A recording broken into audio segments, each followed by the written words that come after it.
Wow! ನೋಡಿದ್ರೇ ಬಾಯಲ್ಲಿ ನೀರು ಬಂತು. ಇದು ಹವ್ಯಕರ ಮನೆಯಲ್ಲಿ ವಿಶೇಷವಾಗಿ ಮಾಡುವಂತಹ ಹರವೆ ಸೊಪ್ಪಿನ ಪೆಟ್ಟೆ. ಇದನ್ನು ಸಾಮಾನ್ಯವಾಗಿ ಕೆಂಪು ಹರವೆ ಸೊಪ್ಪಿನಲ್ಲೇ ಮಾಡ್ತಾವೆ. ರಾಜಗಿರಿ ಸೊಪ್ಪು, ದಂಟಿನ ಸೊಪ್ಪು ಹೇಳಲ್ಲ, ಇದನ್ನು ಬೇರೆ ಬೇರೆ ಹೆಸರುಗಳಿಂದ ಕರೀತಾವೆ. ನಾನಿಲ್ಲಿ 3 ಕಟ್ಟು ತಗೊಂಡೆ. ನನಗೆ ನಾಟಿ ಸೊಪ್ಪು ಸಿಕ್ಕಿದ್ದಿಲ್ಲ. ನಿಗೋಕ್ಕೇನಾದರೂ ನಾಟಿ ಹರವೆ ಸೊಪ್ಪು ಸಿಕ್ಕಿದ್ರೆ ಅದರಲ್ಲೇ ಮಾಡಿ. ಸಾಮಾನ್ಯವಾಗಿ ಇದನ್ನು ಕೆಂಪು ಹರವೆ ಸೊಪ್ಪಲ್ಲೇ ಮಾಡ್ತಾರೆ. ನಾವು ಸಣ್ಣಿರಕ್ಕಾರೆ ಅಜ್ಜಿ ಈ ರೆಸಿಪಿನ ಮಾಡ್ತಾನೆ ಇರ್ತಿತ್ತು. ಬೆಳ್ಳುಳ್ಳಿ ಒಗ್ಗರಣೆ ಹಾಕೋದ್ರಲ್ಲೇ ನಾವು ಗೊತ್ತಾಗೋಗ್ತಿತ್ತು ಇವತ್ತು ಪೆಟ್ಟೆ ಮಾಡ್ತಿದ್ದ ಹೇಳಿ. ಹಾಗೆ ನಾವು ಭಾರಿ ಖುಷಿ ಆಗ್ತಿತ್ತು. ಯಾಕೆಂದರೆ ಇದು ಒಂದು ಯುನೀಕ್ ರೆಸಿಪಿ. ಮಾಮೂಲಿ ಹುಳಿ ಹಂಗಲ್ಲ, ಸ್ವಲ್ಪ ಡಿಫ್ರೆಂಟು. ಒಂಥರ ಇದರ ಸ್ಮೋಕಿ ಸ್ಮೆಲ್ಲೇ ಎಲ್ಲರಿಗೂ ಇಷ್ಟ ಆಗ್ತಿತ್ತು. ಈ ಸೊಪ್ಪನ್ನೆಲ್ಲ ನೀಟಾಗಿ ಬಿಡಿಸಿ 2-3 ಸತಿ ಇದನ್ನು ಕ್ಲೀನಾಗಿ ತೊಳ್ಕೊಬರೋ. ಕೆಲವೊಂದು ಸೊಪ್ಪಲ್ಲಿ ಮಣ್ಣು ಜಾಸ್ತಿ ಇರ್ತು, ಹಾಗಾಗಿ 3-4 ಸತಿನೂ ಸಹ ತೊಳೆಯೋಕ್ಕಾಗ್ತು. ಈಗ ಇದನ್ನು ಸಣ್ಣಕ್ಕೆ ಹೆಚ್ಕೊಳ್ಳೋ. ನೋಡಿ ಕಲರೇ ಎಷ್ಟು ಚಂದ, ಒಂಥರ ನೋಡಲಿಕ್ಕೆ ಭಾಳ ಖುಷಿಯಾಗ್ತು. ನಿಗೂ ಈ ರೆಸಿಪಿ ಮನೇಲಿ ಮಾಡ್ತಾರಾ ಹೇಳೋದನ್ನು ನನಗೆ ಕಾಮೆಂಟ್ ಮೂಲಕ ತಿಳಿಸಿ. ಈ ಕೆಂಪು ಹರವೆ ಸೊಪ್ಪು ಆರೋಗ್ಯಕ್ಕಂತೂ ಭಾಳ ಒಳ್ಳೆಯದು. ಯಾಕೆಂದರೆ ಇದರಲ್ಲಿ ಅಧಿಕ ನಾರಿನಾಂಶ ಇರ್ತು. ಮಲಬದ್ಧತೆ ಸಮಸ್ಯೆ ಇಪ್ಪವರಿಗಂತೂ ಇದು ರಾಮಬಾಣದಂತೆ ಕೆಲಸ ಮಾಡ್ತು. ಈಗ ಇದನ್ನು ಒಂದು ಪಾತ್ರೆಯಲ್ಲಿ ಹಾಕಿ ಅದಕ್ಕೆ ಎಷ್ಟು ಬೇಕೋ ಅಷ್ಟು ನೀರನ್ನು ಹಾಕಿ ಬೇಯೋಲಿಡ. ನಿಗೋಕ್ಕೆ ತುಂಬಾ ಖಾರ ಬೇಕು ಅವಳಾದರೆ ಈ ಬೇಯೋಕ್ಕಾದರೆ ಹಸಿಮೆಣಸು ಅಥವಾ ಗಾಂಧಾರಿ ಮೆಣಸನ್ನು ಹಾಕಿ ಇದನ್ನು ಬೇಯೋಲಿಡಿ. ಈಗ ಇದು ನೋಡಿ ಅರ್ಧ ಬೆಂದು ಇನ್ನೊಂದು ಸ್ವಲ್ಪ ನೀರು ಕಡಿಮೆ ಅನಿಸ್ತಾ ಇದ್ದು ಸ್ವಲ್ಪ ನೀರು ಹಾಕಿ ಮತ್ತೊಂದು 2 ನಿಮಿಷ ಮುಚ್ಚಿಡ್ತಾ ಇದ್ದೆ. ಆಮೇಲೆ ಬೇಯೋಕ್ಕಾರೆ ಇದಕ್ಕೆ ಕಡಲೆಕಾಯಿ ಬೀಜನೂ ಸಹ ಭಾಳ ರುಚಿಯಾಗಿರ್ತು. ಈ ರೆಸಿಪಿಗೆ ಒಗ್ಗರಣೆಗೆ ಕಡಲೆಕಾಯಿ ಬೀಜ ಅಥವಾ ಶೇಂಗಾನ ಹಾಕ್ತಾ, ಆದರೆ ನನಗೆ ಬೇಯೋಲೆ ಮತ್ತು ಒಗ್ಗರಣೆಗೆ ಎರಡೂ ಹಾಕಿದ್ರೆ ಅದ್ಭುತ ರುಚಿ ಬಂತು. ನೋಡಿ ಈಗೆಲ್ಲ ಚೆನ್ನಾಗಿದು ಬೆಂದು ಹರಗೆ ಸೊಪ್ಪು. ಈಗ ಇದಕ್ಕೆ ರುಚಿಗೆ ತಕ್ಕಷ್ಟು ಉಪ್ಪನ್ನು ಹಾಕುವ. 1.5 ಚಮಚದಷ್ಟು ಉಪ್ಪನ್ನು ಹಾಕ್ತಾಯಿದ್ದೆ. ಒಂದು ಸ್ವಲ್ಪ ಬೆಲ್ಲ ಹಾಕಿದ್ರೇ ಇದಕ್ಕೆ ರುಚಿಯಾಗ್ತು. 1 ನಿಮಿಷ ಮುಚ್ಚಿಡಿ. ಚಿಟಿಕೆ ಅರಿಶಿನ ಎಲ್ಲವನ್ನು ಮಿಕ್ಸ್ ಮಾಡಿ, ಶೇಂಗಾನೂ ಸಹ ಬೆಂದು. ಈಗಿದ ಗ್ಯಾಸ್ ಆಫ್ ಮಾಡಿ ಬೇರೆ ಕಡೆಗೆ ಇಟ್ಕೊಬಿಡಿ. ಒಂದು ಮಸಾಲೆನ ರೆಡಿ ಮಾಡ್ಕೊಂಬ. ಒಂದು ಬಾಣಲೆಯಲ್ಲಿ 2 ಚಮಚ ತೆಂಗಿನೆಣ್ಣೆನ ಹಾಕಿ, ತೆಂಗಿನೆಣ್ಣೆ ಕಾದ ನಂತರ 1.5 ಟೀ ಚಮಚ ಕೊತ್ತಂಬರಿ ಬೀಜ, ಅರ್ಧ ಚಮಚ ಸಾಸಿವೆ, 9-10 ಬ್ಯಾಡಗಿ ಮೆಣಸಿನ್ಕಾಯಿ ಇದನ್ನು ಸ್ವಲ್ಪ ಹೊರಿರಿ. ಆಮೇಲೆ 1/4 ಟೀ ಚಮಚ ಜೀರಿಗೆನ ಹಾಕು. ಅಂದರೆ ಜೀರಿಗೆ ಈ ರೆಸಿಪಿಗೆ ಹಾಕ್ತೀವಿಲ್ಲೇ, ಆದರೆ ನಾನು ಈ ರೆಸಿಪಿಗೆ ಜೀರಿಗೆ ಹಾಕ್ತೆ ಯಾಕೆಂದರೆ ತುಂಬಾ ರುಚಿಯಾಗ್ತು. ಒಂದು ಒಳ್ಳೆ ಘಮ ಉಪ್ಪು, ಇಂಗು, ಕಡಲೆಕಾಳನ್ನಷ್ಟು. ಪ್ರತಿಯೊಂದು ರೆಸಿಪಿಗೂ ನಾವು ಒಳ್ಳೆ ಹಿಂಗೆ ಹಾಕಿ ಅಡುಗೆ ಮಾಡಿದ್ರೆ ರುಚಿಯಾಗ್ತು. ಒಂದು ಗಾದೆನೇ ಇದ್ದಲ್ಲಿ ಇಂಗು ತೆಂಗು ಇದ್ದರೆ ಮಂಗನೂ ಅಡುಗೆ ಮಾಡ್ತೇಳಿ. ಈಗ ಇದು ಇದು ಇಷ್ಟು ಕೆಂಪಿಗೆ ಹುರ್ಕೊಂಡ್ರೆ ಸಾಕು. ಸ್ವಿಚ್ ಆಫ್ ಮಾಡಿಬಿಡಿ. ಈಗ ಮಸಾಲೆಗೆ ಮತ್ತು 2 ಟೇಬಲ್ ಚಮಚ ತೊಗರಿಬೇಳೆನ ಹುರ್ಕೊಳ್ಳೋ.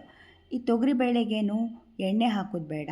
ತೊಗರಿಬೇಳೆ ಬದಲಿಗೆ ಕಡಲೆಬೇಳೆನೂ ಸಹ ಹಾಕೊಳ್ಳೋಕ್ಕಡ್ಡಿಲೆ.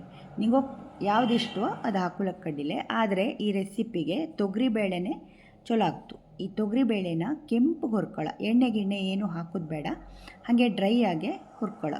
ಈ ಬಂಡಿಲ್ಲ ಈಗಾಗಲೇ ಹುರಿದ ಎಣ್ಣೆನೇ ಇದ್ದಲ್ಲಿ ಇಷ್ಟೇ ಸಾಕಾಗ್ತು. ಎಲ್ಲದು ಈಕ್ವಲ್ ಆಗಿ ಹೊರದ್ದು ಕೆಂಪಗಾಯ್ದು ಇಷ್ಟಾದರೆ ಸಾಕು. ಈಗ ಇದನ್ನು ಸ್ವಿಚ್ ಆಫ್ ಮಾಡಿ ಇಟ್ಬಿಡಿ.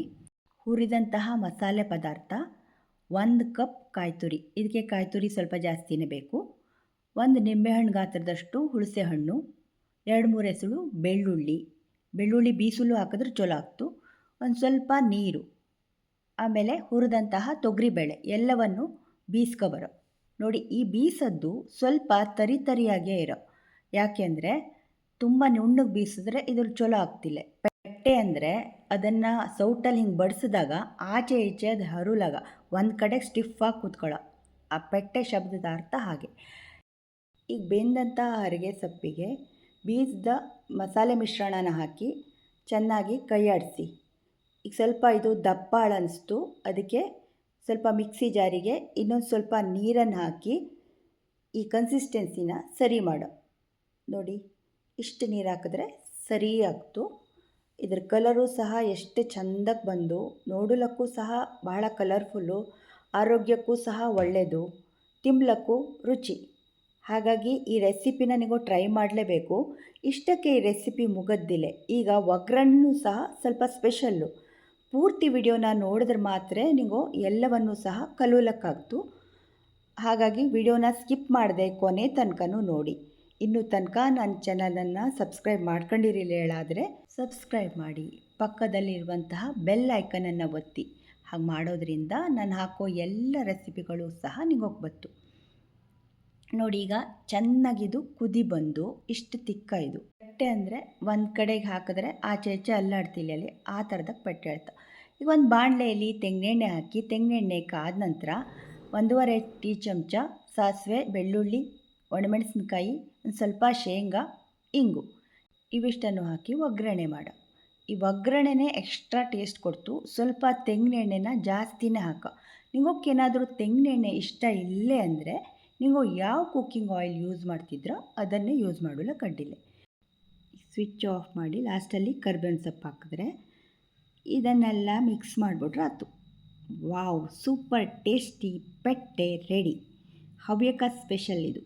ಕೆಂಪಕ್ಕಿ ಅನ್ನದ ಜೊತೆ ಈ ಪೆಟ್ಟೆ ಹಾಯ್ಕೊಂಡು ಒಂದು ಲೋಟ ಮಜ್ಜಿಗೆ, ಉಪ್ಪಿನಕಾಯಿ, ಈರುಳ್ಳಿ ಇಟ್ಕೊಂಡು ಊಟ ಮಾಡ್ತಾಯಿದ್ರೆ ಸ್ವರ್ಗ. ನೀವು ಮನೇಲಿ ಒಂದು ಸತಿ ಈ ರೆಸಿಪಿನ ಟ್ರೈ ಮಾಡಿ ನಂಗೆ ಹೇಗಿದ್ದು ಹೇಳಿ ಖಂಡಿತ ತಿಳಿಸಿ. ಹಾಗೆ ನಿಗಳು ಫ್ಯಾಮಿಲಿ ಆ್ಯಂಡ್ ಫ್ರೆಂಡ್ಸಿಗೆಲ್ಲ ಶೇರ್ ಮಾಡಿ. ಇನ್ನೊಂದು ರೆಸಿಪಿಯೊಂದಿಗೆ ಬತ್ತೆ. ಅಲ್ಲಿ ತನಕನೂ ಬಾಯ್. Thank you.